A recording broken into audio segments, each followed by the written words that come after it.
Welcome to Shaped by Faith with your host, Theresa Rowe. To find out more about Shaped by Faith and Theresa Rowe, please visit shapedbyfaith.com or visit the YouTube channel, Facebook, or Instagram. And now, here is Theresa Rowe.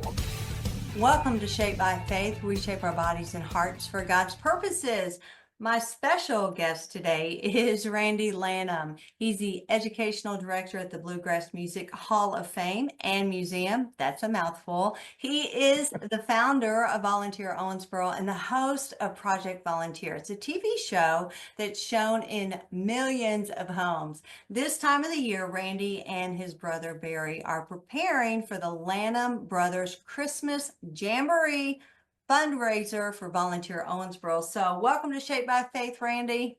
Thank you, Teresa. I really appreciate it. Yeah, that was a mouthful because, as you know, you're the same way. We got so many projects and so many different hands and so many different things that but it's fun, right? It keeps us busy. It is. It definitely keeps us busy. But yeah, you are doing so many different things, but you're always, what I've noticed about you, Randy, and I'm not flattering you, but you are always looking to help other people. You're looking to give them a hand up, and that's what I love about your heart and what you do for the Lord. I would love for you to share with us what you do at the Bluegrass Museum. Yeah. So, like I said, that's one of many jobs that I do. And thank you, Teresa. I just, as far as serving others, I just felt like, and this, you're the same way. That's what we're created to do, is to love God and love others. So, I know I fail miserably every day, but I want to just live every day to try to do that. So that's what I'm constantly always studying and thinking and planning for. And God gives me great ideas. So at the Bluegrass Music Hall of Fame and Museum, I'm the education director, and also recently we kind of tagged on outreach director. And what I mean by that is outside of the four walls. So at the Bluegrass Music Hall of Fame Museum, there's lots that goes on there. Bluegrass music, obviously the museum is there and the Hall of Fame is there. Anybody can come and tour and learn all about that. Beautiful theater there where the Lanham Brothers Jamboree Christmas show will be on December 14th, a little plug there. But also we do educational programming. So my brother Barry teaches clogging and square dancing. And on Tuesday nights, while he's in there teaching clogging, we have classes going on for fiddle, mandolin, guitar, banjo, and a band class, all going on Tuesday nights. It's nuts, man. There's people walk around there everywhere. But we also go into the schools. We call it Bluegrass in the Schools, where we take instruments into the classroom to introduce kids about that instrument and about bluegrass music. We do assemblies where we go in. We'll do basically a short little concert, 45-minute concert, to educate and entertain kids about bluegrass music, because it is from this area. Owensboro is known as the bluegrass music capital of the world. But we don't stop there. The kids come a lot to the actual Bluegrass Music Hall of Fame Museum and do field trips. So they'll do learn a little dance. They'll go to me and learn about music, get to play some instruments. They'll do a tour of the museum and the Hall of Fame. So that's some of the educational stuff, but it does not stop there. Here's where the outreach part comes in. And one of my favorite parts about it is we teach people to play the instrument. We teach them to play with other people, and then we teach them to go out and take that in our community and play. And that might look like playing at their church. Maybe that is at a nursing home, which is really dear to my heart, is the elderly in the nursing homes, assisted living facilities, places that work with folks with special needs, disabilities, Wendell Foster Campus, the Opportunity Center. There's the hospice, the hospital. When people's laying in bed sometimes it's the worst time of their life, we love to walk in there and just play music, some of their favorite songs for them. So the outreach part is very important for me there, and I'm so blessed that they allow me to do that. And right now I work with anywhere from 10 to 15 different groups at any given time, and we're sending them out all over town, all over our community. We're sending them into these nursing homes and just to love on these people. For those of you watching and listening that have never been into a nursing home or assisted living facility, it's a wonderful place, but it can also be a lonely place for some of these people because sometimes the only time they leave is to go to like a doctor's appointment. So the way I look at it is if you're stuck and you can't get out to enjoy live music, we're going to bring it to you.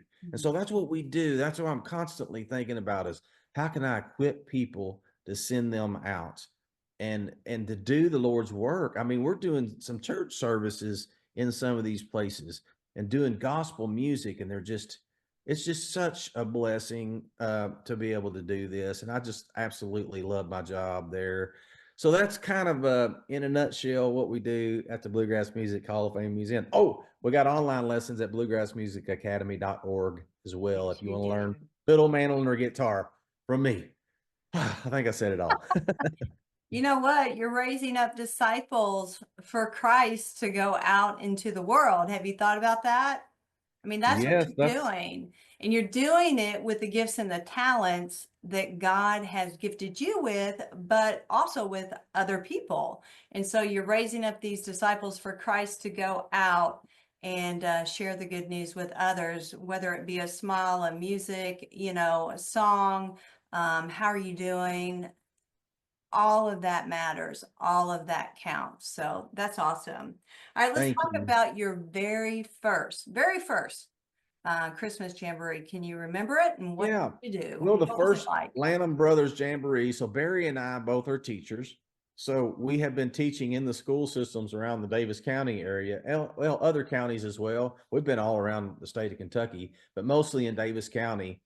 We've been teaching, and we finally, although he usually does his thing and I usually do my thing, we finally, probably around 20 years ago, we actually started doing these workshops together where he would talk about the dance, I would talk about music, and we brought it together. And we went out and did those.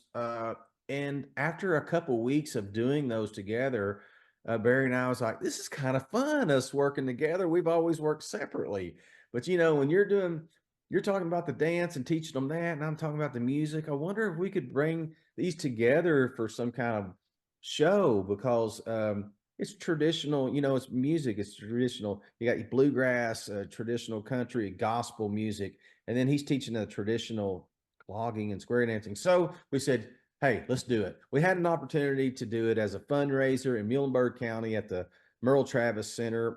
My Aunt Peg reached out. She said, hey, we'd like to have a fundraiser for some kids in need down here. Would y'all like to do some type of show? I said, hey, funny you ask. We've been talking about doing something together. Would you like to try it out? She said, absolutely. Come on down.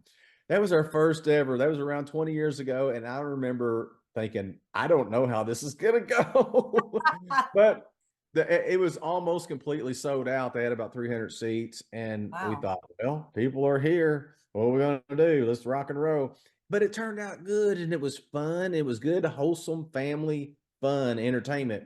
So we do dances and we have different artists, guests, have different musicians to play. We do comedy, we do skits. We wanted to keep that kind of that theme, that hee-haw kind of theme where they always had fun. It wasn't just music and it wasn't just dance. It was always that comedy and fun. So we wanted to make that a part of it. And then we've been doing it ever since. After that show, we was like, this is what we You need to knew. be doing. You And knew then we that moved was it. it. Yeah. So went to Diamond Lake Resort. A few years in, after we started Volunteer Owensboro, Mm-hmm. we were looking for a fundraiser. At the time, Lanham Brothers Jamboree was not doing a Christmas show. We were just doing them all summer long, like 6 shows once a month, all summer. Oh, wow. And so I approached Barry. I was like, Volunteer Owensboro is getting started. We really need a signature fundraiser each year, to fund all the different things that we're doing. And he said, let's do it. I said, Christmas show. I said, we could pull it off. It'd be a lot of fun. He said, yeah, let's do it. So we've been doing it ever since. And I think the Christmas show has been going probably close to 15 years now. And it's a lot of people say it's their favorite one because it's one of the shows that they loved, like grandparents come with their grandchildren, and it appeals to all ages, and that's what we love about it. So little kids love it, and all ages love it. And we do that on purpose because we want it to be a family thing. We won't want the kids to come in and be Right. like, oh, this is boring. I don't like this. So we purposely we pick artists. We always feature youth. The dancers are youth. We always have Mhm. young artists on the show as well. And variety show. We don't want anybody getting bored out there. Randy, when is the Jamboree? Give us the date again. Yes, December the 14th. There's two shows that day. And Okay. that's the only show of the year we do two shows, but it's 3 p.m. or 7 p.m. show. And it's our Christmas Jamboree. We have a bunch of special guests. Kaleb Lee will be one of our headliners. He was actually in 2018. He was on the show The Voice. If any of you all out there ever watched The Voice, Yeah, he was came in fifth place. So that's a big deal to that that's a is. worldwide stage, and he's a friend of mine, fantastic singer and songwriter. He'll be there. Erin Rouse is one of my coworkers at the Bluegrass Museum, my friend, and she's a great singer. She's going to be there as well.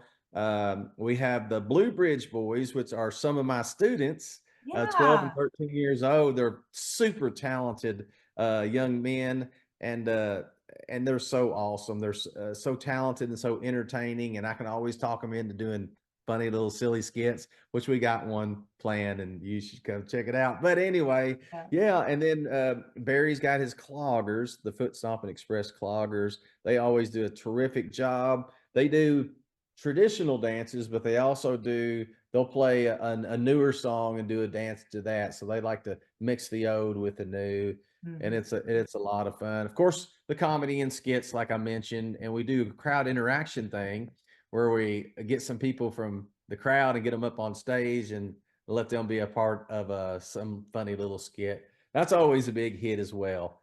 So it's going to be a blast, and know that if you buy a ticket at bluegrasshall.org, by the way, is where you can get those tickets. Okay.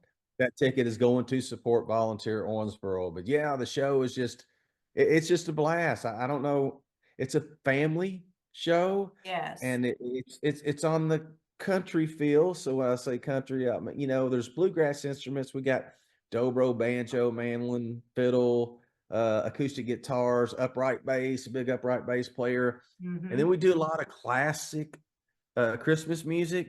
And this is what I love. We'll do something Yeah. like Rudolph or Frosty, and the kids know it, the grandparents know it, but then we always, always, and always will leave Christ and Christmas to be the point. Mm. So we're always going to do those songs that talk about the birth of Christ, and we always like to mention that because if I'm going to be a part of it, Christ will always be in our Christmas shows, or I won't do it. It's Mhm. simple as that. I'm totally fine doing fun songs. Grandma got run over by a reindeer, whatever. That's all good. It's part of people like to laugh and like to have fun and listen to those songs they grew up on. But you're going to hear Away in a Manger and your Silent Nights and your Joy to the World, and you're going to hear Mhm. songs from us celebrating the birth of Christ. And that's That's what we do in our wonderful. shows. So it's very entertaining, but it also helps us to remember the reason for the season. That's right. And I think a lot of people like the show because it's like that, because it's that variety. But a Hmm. lot of a lot of people leave saying, I feel like I've been to church. That's a They've had a good thing. spiritual experience and we do that intentionally That's because right. we want Christ, we want people to remember. It's such a wonderful, wonderful time of year, as we know, but it's easy to get too busy and too caught up and too many things. So I feel like the little 2 hour show just kind of brings us back to center, so to speak, so we Mhm. can this is what it's all about. So Amen. yeah. Randy, that's a big undertaking. I know getting everyone but see, you're good at that. God has given you that talent. Like, oh, I'm fine. Let's just bring 100 people together. So, it'll be all work out. Like, how Yeah. do you do that though? It's like, do you guys, and I've asked you It, this before. Do you guys, it's funny you ask, yeah, yeah, because after 20 years of show, Barry and I have never ever repeated the exact same show. I We've know. never had the exact same artist or done the exact same skits. Now, there's been similarities, but it's never been the exact show. And we have never once rehearsed our show from That's, beginning to end, that's ever. it. So How do I you get do that? so it's Not do simple. When that. you work with professionals, it's kind of like when we work on with you on your show, Teresa. You're so good at what you do that it's so easy to work with you. When you and I work together, you're so Yeah, good. So what we do at the thank you. Jamboree is Barry gets all of his dancers and his things together. I get all of the music, all my artists, all that work together. We put a set list together, dance right here. This artist comes out and does these 3 songs. We do a skit right here. We're going to do another dance. We got another artist does 3 more songs. After we piece it together, there's no way that we can run it all together because everybody's not there at the same time. Mhm. But we practice it all at separate times, and it flows. It Just comes works together. because we just stay. If Barry's on stage with his dancers, I'm backstage getting everybody else ready, whoever's coming on next. If I'm on Mhm. stage with an artist doing some music, he's back there getting whatever's coming on next. He's getting them ready. So it's just a constant flow, and there's no dead time at all. So that's how it works for us. It's worked this long, so we'll continue to do it. It's incredible. I know. But I agree with you. When you bring talented people together and you have a list of who's going to do what and when, it should flow because they're using their talents and their abilities that God has given them for his glory. So I know you love talking about Jesus and he's the center and the focus of your life. What is your favorite? Like, do you have a favorite part of your show? If you could think of one, Yeah, why? I honestly I don't know until the night of the show, and actually we actually get into the show. I Mhm. used to think beforehand like, oh, I'm really gonna like this, or I'm really Yeah. gonna like this, but it's not until I get into the moment. And then after the show, I'm like, man, that was really a blast. That came off better than I thought it was. Or something that I thought was going to be really great may have not have turned out as would as as good as I expected. So that's Right. really hard to answer that question. It's more of like I experienced the show, Mm-hmm. and after it, I'm like, man, that part there was really cool. I got goosebumps. I got the Holy Spirit goosebumps. I got, whatever it is. But as far as the Christmas show, I really love it when we do traditional, or not always traditional, it don't have to be the traditional songs, but when we do songs that talk about the birth of Christ, Mm-hmm. it's my absolute favorite because for 3 minutes, that's your typical, a song will last 3 to 3.5 minutes. For that 3 minutes, it feels like, especially if we talk about it beforehand, saying, hey, we're fixing to sing about, just imagine all those years ago when he was born, our Savior, Christ, uh, God in person came down and was born in such a humble way. Just think about that as we sing this next song. And Mm-hmm. that sets that presence. And then all of a sudden, you can feel it in the room. We're singing about the birth of Christ and how the humble birth of Christ and Mary and Joseph being there and how wonderful that was. And it takes me, I feel like the whole room, we just go into this time warp almost, and we just go back, and then when we come out of it, it's like, yeah, you know what? I've been so busy and so distracted that I forgot. And now I remember. It's those moments right there. Mm-hmm. Mm-hmm. So singing about the birth of Christ is my favorite thing, whatever song that happens to be. Right. Randy, from going into the schools, do you see a lot of kids now getting interested in bluegrass, getting interested in the instruments compared to years ago? Yeah, well, there's always been interest in it, but what I like about our program there is, yeah, you're going to a bluegrass museum, and we're going to be teaching you an introduction to this instrument to get you going.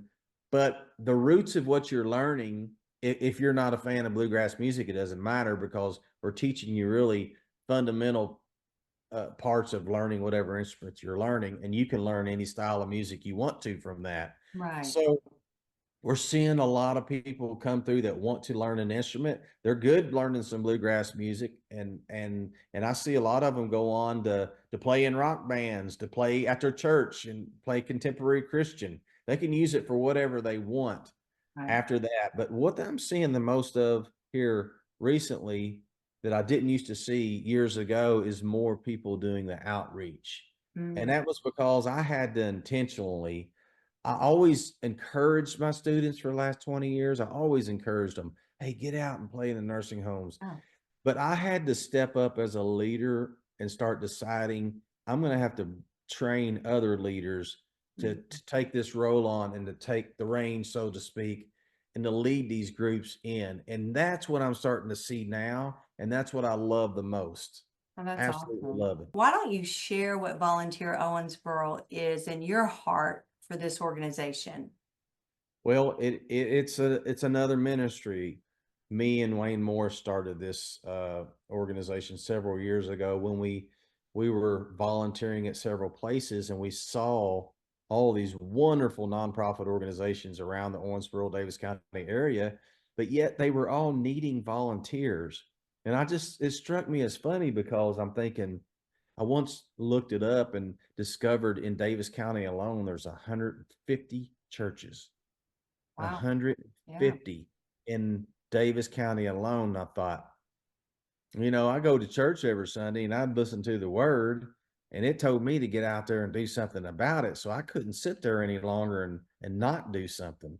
And but for whatever reason, there was still a lack of volunteerism. You had all these great nonprofit organizations, you got all these great people that want to help, but there's a disconnect. There should, in my mind, there should be a waiting line for volunteers. Volunteer Owensboro shouldn't even exist. I would be glad if it wasn't. I'd close the doors tomorrow if there was no need for volunteers.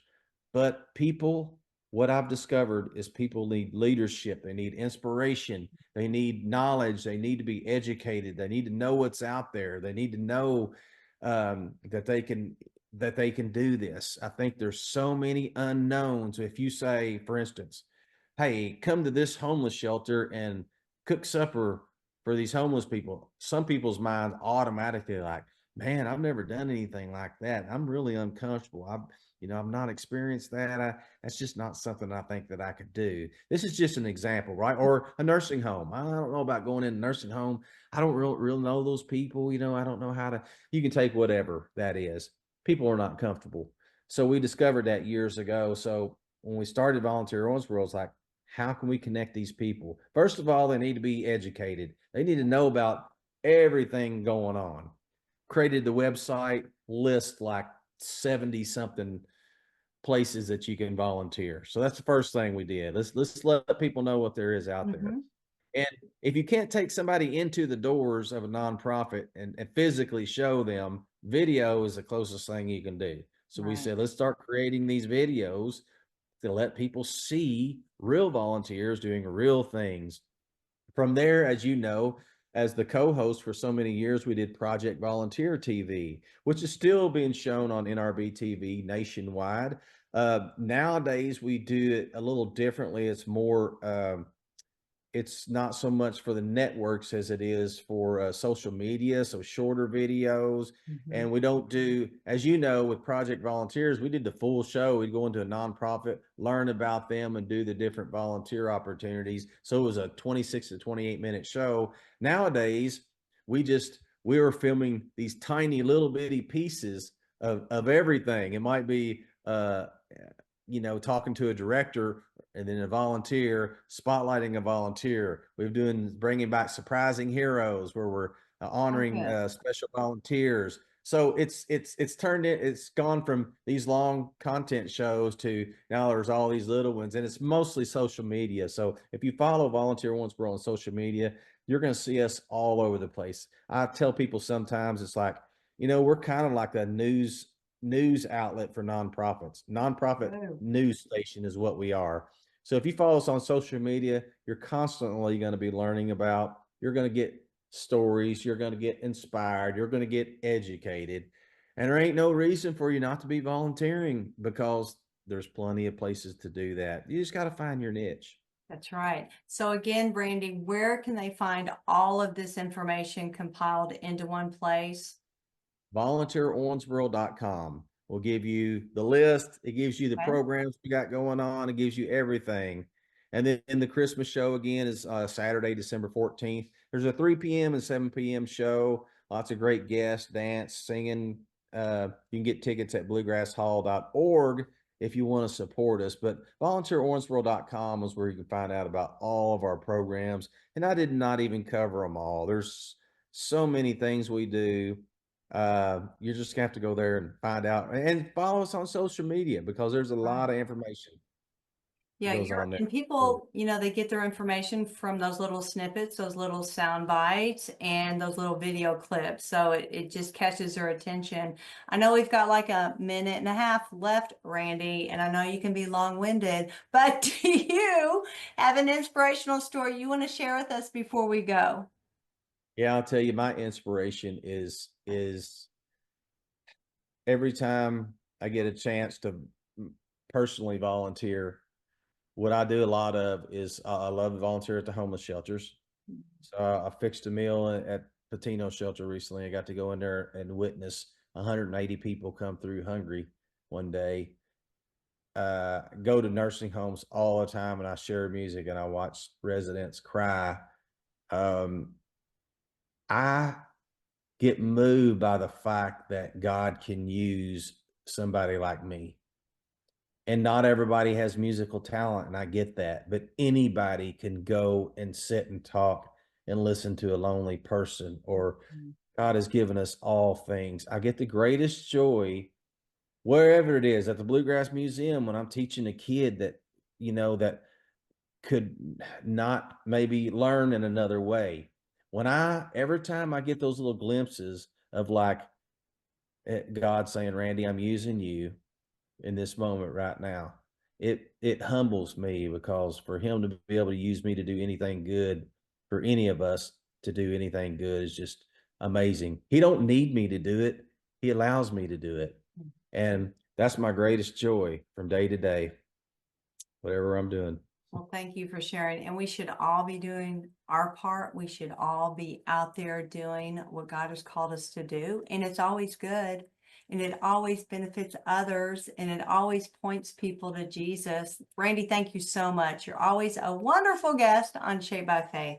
Thank you so much, Theresa, my sister, so to speak, right? You That's always right. call me the brother you never asked for. Yes, I know, right? Yeah. All right, everyone, thanks for listening. Have a blessed day. Bye. Thank you for listening to Shaped by Faith with Theresa Rowe. Remember to visit shapedbyfaith.com to find out more about workouts, the TV show, podcasts, blogs, Shaped by Faith products, and much more.